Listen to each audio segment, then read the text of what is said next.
posted December 1, 2017 09/0002. We usually think of digital records as accessible, up-to-date and easy to store.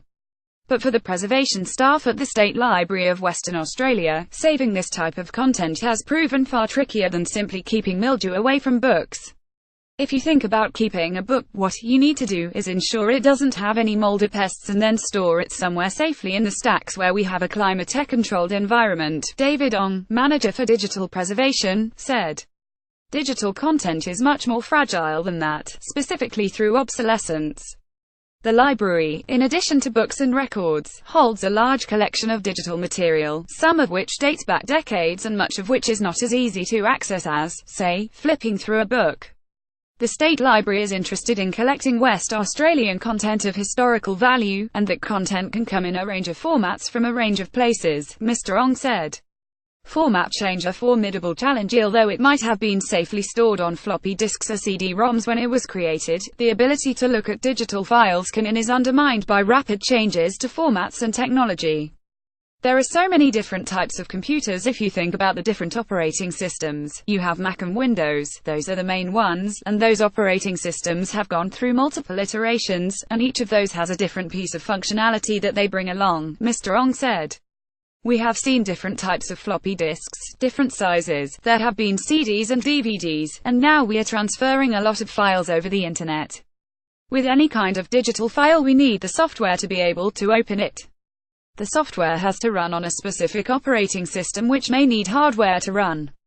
So unlike picking up the book off the shelf and flipping through it, I need a whole lot of bits and pieces of technology in the same place at the same time to be able to open and read a digital file." Mr. Ong said there could sometimes be a lengthy process to simply see if a single photograph was worth preserving. And sometimes opening the file is impossible. Our first step would be to go back to the donor and say, "Can you provide me with another copy?" he explained. In some instances, however, that will be the only copy of the file.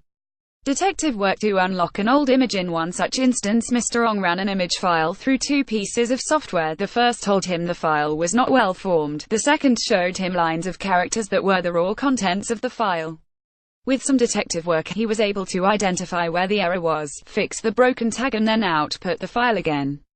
But after all that effort, Mr. Ong discovered the image was a low-resolution scan of a photograph the library already had in the original printed format and decided not to keep the file.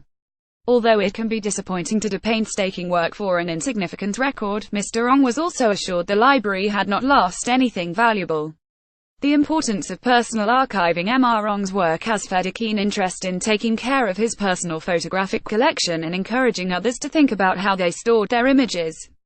Once you have all your photos in one spot, think about describing them at a very high level, he said. "I have a mental picture of my kids cringing as I hand them 500,000 photographs which are labeled 001, 002, 003.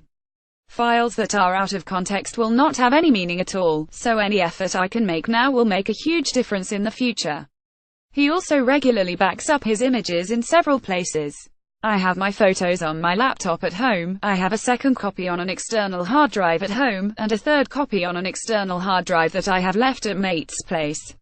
If a piece of equipment fails, or my house burns down, or someone breaks in and steals my laptop and my hard drive, I will at least have one other copy somewhere else."